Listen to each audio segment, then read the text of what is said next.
Hello guys! Welcome to my YouTube channel, Delia Love Day Fanatics. So medyo haggard ako ngayon, di pa ako nagsuklay. Kasi nakakagigil guys, pag gising ko may nabasa na naman ako. Ito ang intro ko sa inyo. Ngayon, nakakasakit sa damdamin kasi gawa nga ng isang supporters dahil sa kanyang itsura, linait ng ibang kampo. Linait nila. Doon na ba kayo nagbe-base sa kung anong itsura ng isang tao? Sabihin nyo ng gusto nyong sabihin. Pero hindi nyo nararamdaman ano ang nararamdaman ng taong ginaganon nyo at linalay nyo. Sasabihin nyo sa comment na bakit si Dave lumalapit sa mga pangit? Naku naman, nahiya naman kami sa mga kaganda at kagapuhan nyo. Wag na po tayo magmalinis. Lahat po tayo, hindi po tayo perpekto. Yan po yung lagi nating iisipin, hindi po tayo perpekto. Makapanlait kayo. Diyos ko, kala nyo naman napaka-perfect yung tao. Naiinggit ba kayo na yung support, yung minamahal namin ay kusang lumalapit sa amin? Ngayon, isa pa, may nag-comment pa sa akin na mahal ko daw si Kuya Dave, pero ang tanong, mahal daw ba ako ni Kuya Dave? Diyos ko naman, that's very simple question. Sinong lalaki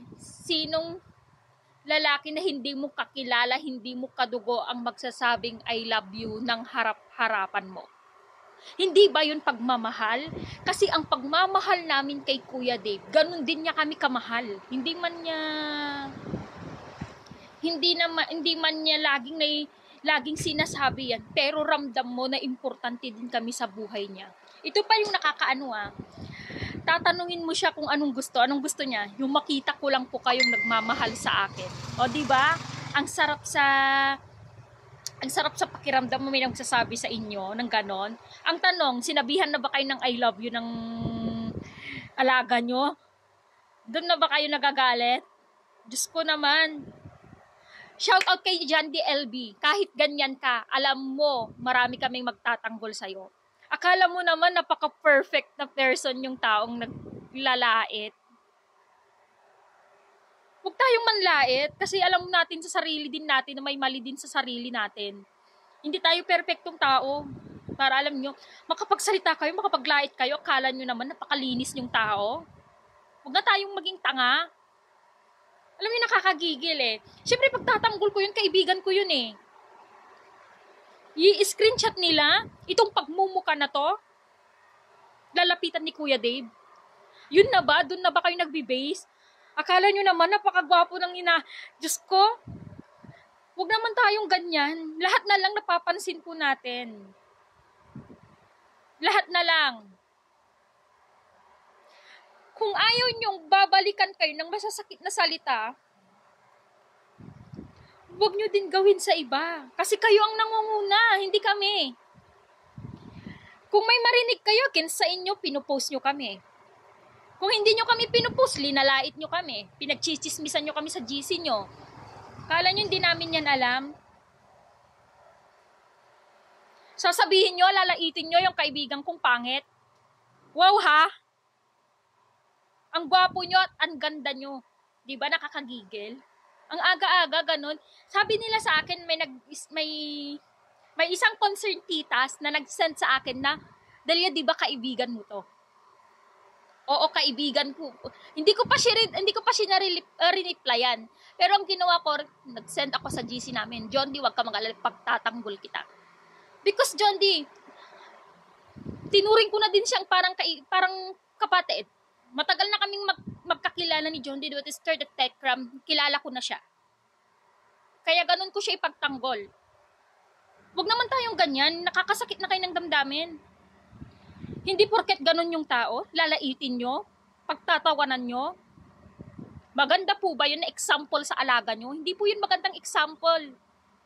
Bago po tayo magbitaw ng mga salita, isipin muna natin kung may nasasaktan tayong tao.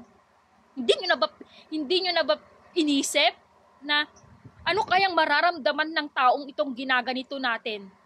Kayo nga kung ginanon kayo, makarinig na nga lang kayo ng pangalan nyo, nang gagalaitin na kayo. Paano pa kaya yung nilalait nyo, pinupost nyo pa sa social media? Na bakit tumabi si Dave sa kay LB John D? Hindi, sinasabi ko na sa inyo, hindi namimilit si Kuya Dave.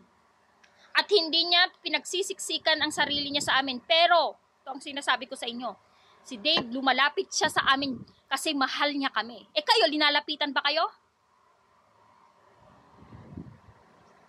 Dahan-dahan naman kayo sa pananalita nyo. Hindi kayo good example. Puro na lang kayo panlalait, puro na lang kayo pambabash. Diba? Nakakainis lang po ang aga-aga eh. Questionan ka? Mahal ko yung bata? Ang tanong, mahal ba kayo? Diyos ko naman, Diyos ko, wag na po tayong tanga. Diba? Ako, ang dami kong nababasa sa mga post nyo eh. Hindi ako nagsasalita. Kasi wala akong ginagawang mali. Sinasabi ko lang kung ano yung totoo. Ba't ako magagalit sa mga post nyo? Totoo naman yung sinabi ko. Maliban kung yung mga sinasabi nyo, alam ko sa sarili ko, gawa-gawa ko lang yung salita na yun. Pero hindi, paninindigan ko yung sinabi kong yun. Kasi yun yung talagang experience ko. Hindi lang ako naka-experience, yung mga kasama ko din. Eh, please stop. Makapanglait kayo din sa akin. Wagas. Lahat po tayo, hindi po tayo perfect. Huwag po tayong maging feeling sa sarili po natin. Alam ko at alam nyo din na may pagkakamali din sa inyong sarili. Kaya wag po tayong masyadong nambabash sa mga kapwa po natin. Okay? Hanggang doon lang mong ko. And then John D, wag kang mag-alala. Kaya mo yan. Again, thank you so much sa lahat po na nagtitiwala at sumusuporta po sa aking channel. Abangan nyo po ang part 2.